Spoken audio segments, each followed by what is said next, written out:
Hey guys, this is M from MNC Succulents, and today I'm just going to take you on a small tour of my little garden, and we're going to start with the little propagation stations that I have going on. And please keep in mind, everything in my garden right now is very neglected. I know it is, so please don't point out anything that I don't already know. So this is one of my propagation trays, and it has a variety of things growing in here, as you can see. And it used to be very full, but I stopped watering for about a month, so a lot of things shriveled up and died, and that's why it's looking kind of sparse. I'll fill it up maybe later on in the summer when I get a chance to. And over here is my unfortunately successful propagation tray. So these guys are, I don't even know what they are. It's just all from this one plant that I got from Home Depot, and a lot of people said that the frilly types didn't propagate from leaf very well, and I was like, okay, well, if that's the case, then I can probably just put in 10 of them and most of them won't grow. Surprise, surprise, all of them grew. And I don't really want most of these, but we'll just grow them for now, see what happens. These guys have been in here for a couple months already, might be going on 3 or maybe 4, I'm really not sure. And over here is something else, I forget. Yeah, it's been that long. So that's 2, and then I also do have these other 2 bowls of miscellaneous things. Probably noticed I have a lot of Pachyphytum oviferums growing in here. That's because I had to chop the mother plant. She was getting very etiolated. You know what? Let's go visit her right now. So this is the mother plant. As you can see, she's not doing great. She's dehydrated, obviously, and her bloom was stunted.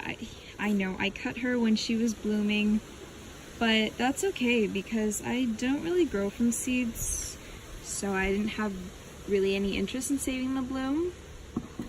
She's surviving, so I guess that's what matters. And here is her bottom half, which is actually doing quite well, surprisingly. So she does have three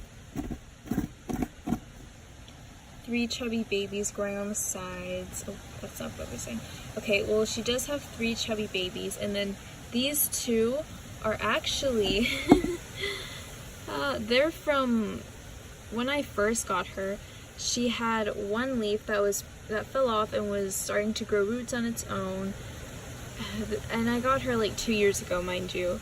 So she had these 2 little pups that were growing off of her one leaf, and I kept them in very strong sun for a long time because honestly I didn't really care if they made it or not. I just kind of wanted to see, and this is where they are 2 years later. They're very small for their age, which is unfortunate and 100% my fault, so I accept responsibility for their stunted growth.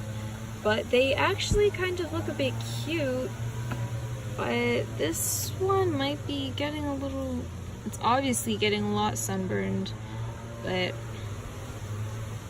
I don't know, we'll just see what happens. So that's most of my propagation station. And over here are some things that I just got from Daiso, and the purpose of this one was to, it's called Shake Out and Strain the Soil, because I am developing an interest in starting them from seed, and I know that you do have to filter the soil first and sift it, get all the the big chunks out. So that's what this is for. Let's see how that works. And I got this container to keep all the sifted soil in, and it opens from the top like that, so when you want you can just reach in and get some. And here are some garden scissors, just because I thought, well, I'm a gardener, I probably need scissors. They're just typical green garden scissors. This is mostly for projects like beheading and maybe trimming down my little improper bonsai tree that I have. I say improper because the standards in Japan for real bonsai trees are very strict, and mine does not fit into any of the categories, so it's not technically bonsai, but we'll call it that just for simplicity's sake. And then, alright, let's get into the real stuff. So, let me back up, get a full view. So this is basically, that's blurry, I'm sorry. This is basically my whole setup. And yes, you will notice that I mostly do have terracotta pots. This is because I live in a fairly rainy area, and when it rains hard and for a very long time. So obviously they're succulents and they don't like to sit in water. So I got them mostly terracotta pots to help with that whole water drainage situation. And let's start from this side. So this right here is my string of dolphins, and I got it not too long ago actually, and it's doing very well. Because when I first got it, it was mostly just, let's see, these 3 strands, and I did prune some off to get these and that one, and it filled out kind of odd on the top. I regret this. This is the one I regret, because if you will notice from the side, it tends to grow out. So there is a front and a back to the strand, and I didn't realize that. So I planted it backwards, and I think it might be too late to reverse it, so it's just growing like this, and it probably will now and forever. Who knows, this part might end up turning around. It kind of looks like it's about to do that, but it's been doing that for a while now. And I was thinking about pruning all of them just to get that fuller look, but then I guess this is a miracle and a blessing. These, you can't see that. Okay. Well, they started flowering at the ends. Where's the strand? Here it is. Yeah, they started flowering at the ends. It's not focusing at all. Let me see that. There we go. Yeah, this end is flowering, so obviously I can't cut off all this. And I was gonna trim this guy too, but he is also in the process of flowering. I'm not exactly sure what these guys look like when they flower, so I'll probably give an update when they do, just because I know that not too many people have these, so of course not too many people would know what the flowers look like. So I'll just show you guys if you're curious. And oh, that's mealy. Okay. And then this is just a pot of, I don't know, maybe monstera, I forget. It's just a bunch of propagations over here. This was, I believe it was Echeveria pinwheel that was attacked by caterpillars. So this is all I could salvage from the mother plant. It's actually doing pretty well. I think at least the bottom 2 will make it to very full maturity, and that's good. And this is supposed to be an Echeveria raindrops. I don't know, it's been hanging on for a while. See how that goes. This is just a zebra, you know, common zebra. Just common things over there. And then here is the good stuff. I'm not gonna name names just because that's too much. I'm just gonna maybe go over everything very slightly. And if you want to know the names, just let me know in the comments. I'll look it up for you, because I honestly don't even know everyone's names. I just don't have good memory, so I don't know everyone's names. And oh yes, these are to stop with these names, my 2 moon cactuses. This guy might be dying, which is very unfortunate because he has an ombre at the top, which I thought was really cool. That's the reason why I got him, but I think his bottom part might be dying. And let's keep going.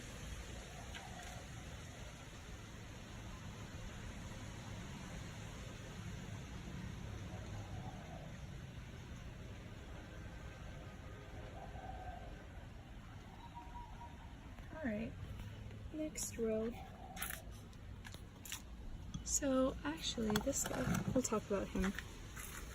This is a Mexican snowball, and I feel like this is one of my redemption plants because one of the first succulents I got was one of these guys and I killed it almost immediately. So now that I've been doing this for a few years, I got another one hoping to redeem myself, and he actually is doing very well. I know his bottom leaves are droopy, but he was like that when I got him. So that was not me. I actually rehabilitated him. This little rosette on top, yeah, that was me. He's doing better now.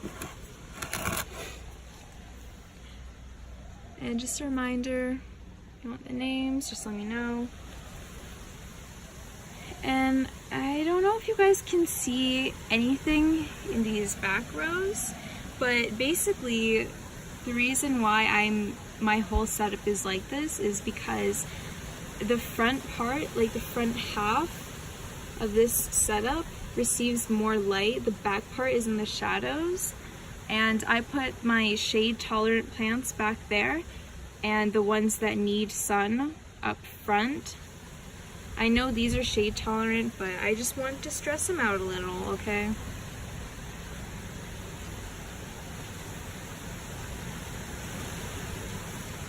Next row.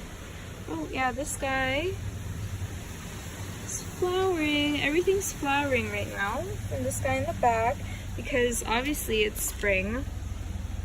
And I've actually never had what is that, a Gasteria flower for me before. And I've always wanted to see their flowers, after which they are named, because they're, you know, shaped like stomachs apparently. I'm not sure what stomachs are shaped like, so I just have to take their word for that. And yes, some things may be looking sunburned and damaged, but just remember, everything is neglected, okay? I know that, so please don't point it out. I just haven't been a good plant mother lately, so. And this guy, I just want to talk about this guy because sorry, there's a helicopter. I just want to know if anyone else has been having the same kinds of problems. Ever since I got him, he hasn't been doing well. Maybe it's because I got him from Home Depot, but this is a Pearl von Nürnberg, you know, classic. But ever since I got him, he's been having, they're doing yard work next door, sorry. He's been having problems with deformed leaves. I don't know if you can see that black in the middle. I don't know what that's from, but he just hasn't been doing well since I got him. But he's hanging on, so that gives me hope. And then this next row is mostly dedicated to online orders, actually. So if you could see in our profile picture, and I did post about this. This is plant mail that I got from eBay. And of course, if you look at the Instagram again, some of them didn't make it. But for the ones that did, here's how they're doing. Some of them are thriving. And I don't know, I'm doing yard work next door, so I had to stop for a little bit. But here are the plants that I ordered from, eBay. And if I'm being honest, I don't know most of their names. I just don't remember. I just thought, oh, it's pretty, and I bought it. So this is, oh, I want to talk about this guy. So he is my very first crested plant ever, and he is a topsy-turvy. And I know he isn't looking too hot right now, and I think I just need to water him, declutter. He has a lot of dead leaves on him. He'll look better once I clean him up. And once again, that's a pot. That's the bottom of the Pachyphytum oviferum. And this. This is one I got from Home Depot. Honestly, I'm not sure why I bought it. It kind of just looks like cabbage. And now I have like 12 of them that I don't really want. I'm not sure what I'm going to do with them. I don't want to just throw them away. I hate throwing away plants because that's a waste of life, first of all. So, I don't know. We'll figure something out. Maybe it'll look nice in an arrangement or something. I don't know. And here, I think it's I don't know how to pronounce it. It's like Chihuahuensis. You know what I'm talking about. That one that's spelled like Chihuahuensis. I know that's not how you pronounce it, but I don't know how to. I sound dumb, I know, but I don't know how to pronounce it. And yeah, this is him. He might be rotting, I don't know. Obviously from the bottom, it's not looking too good. This is the one that I water propagated and he was doing good in the water. So I'm not sure what's up right now. Maybe it's just the transition from being completely submerged in water to being in dirt all of a sudden. But as you can see, his leaves are very squishy, soft. They're not rigid at all. They're turning completely white. But it's only at the bottom, so I am not sure if he's gonna make it. But lesson learned, no more water propagation for me, because it just never works out, and I don't know why. Yeah, I don't know. Here, wow, I forget his name. It's common, but I forget his name, and I think he's very pretty, except for all these little thorns at the end. But I like the way that he curls. He's very gorgeous. He is a lot bigger than when I first got him, so that's a big bonus. And over here on the side there is an air plant, just because I didn't know where else to put it and I wanted to put it somewhere where it wouldn't fly away, so I just tucked it in here to kind of anchor it down. But it's dying, but that's okay. That is okay. We need to learn to accept deaths, because if you don't, what are you gonna do? Cry every time a plant dies? No, that'd be kind of ridiculous. I used to do that, but now it's just, I don't know, I just don't anymore. And here, oh no, what is that? Do you see that? I don't think it's gonna make it. His center is like completely rotted or something. Wow. I don't know, I might just have to take like a cutting off the side. Actually, no, those are rotted too. Oh, she's thick though. Oh, okay. Well, that's too bad. I really thought this one was gonna make it. Never mind about that. Let's put you in the graveyard. So, that is mostly everything. I know I didn't talk about everything. I might get more into detail about some things later on if I do feel like it. Oh, you know what? Let's talk about this guy. This guy is super cool. Don't tell the others, he's one of my favorites. He's just completely red. How cool is that? It's not very common. So, he is one of my favorites, and I got him from this sea of MNC Succulents, so I don't know where he got it. If you want to know, you should probably ask him, because I don't know where he came from, but I have him here now, and I appreciate him very much. I think he adds a pop of color to my entire collection, and you know, I'll take this one right here. Literally so beautiful. I think this is cubic frost. Correct me if I'm wrong. What is that? What is that? Sunburn, never mind. Okay. This is cubic frost. One of my favorites, actually. She does turn a little pink in the sun, and I think her leaf shapes are gorgeous because they look like hearts. You know, y'all see that? Yeah, that looks like hearts, and I just think that she's one of the most gorgeous plants, so of course I had to put them together.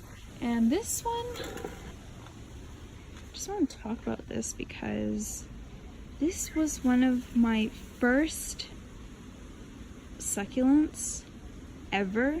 It was this one a Pearl von Nunberg, not the one I have now, I killed the other one, a Zebra Haworthia, which I still have, and that one is dying, but that's okay, and the Mexican Snowball, like I mentioned before, so this one does hold a special place in my heart.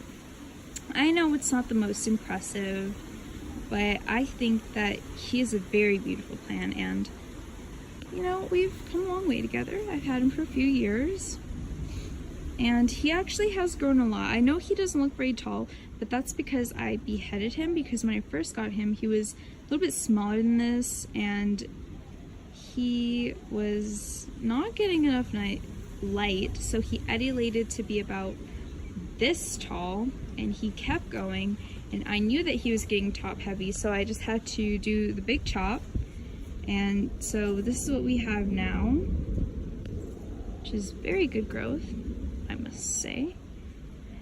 He does look a bit stretched out, and that is because I kept him and all the rest of my plants in the shade for a while because of a big hurricane warning that never came, but there was a lot of rain, so I had to keep them because I didn't have this setup before. They were out in the open. There was a lot of rain, and I had to keep them sheltered, which means they didn't have very much sun either, so a lot of my plants did get stretched out during that whole big fiasco. And I guess that's mostly it for today. If you have any questions about anything, just let me know in the comments. I'll try to answer as promptly as I can. And oh, side note, I know there's a lot of cobwebs and spider webs all over everything, but that's okay, right? Spiders are our friends. They eat what we don't want. So I don't think I'm ever gonna be taking those off, just because it's good for the plants, you know? Spiders, they eat all the bugs that bother them. So I know it's not very aesthetic, but screw aesthetic. This is better for the plants. Alright. Well, I think that's it for today. Okay, bye.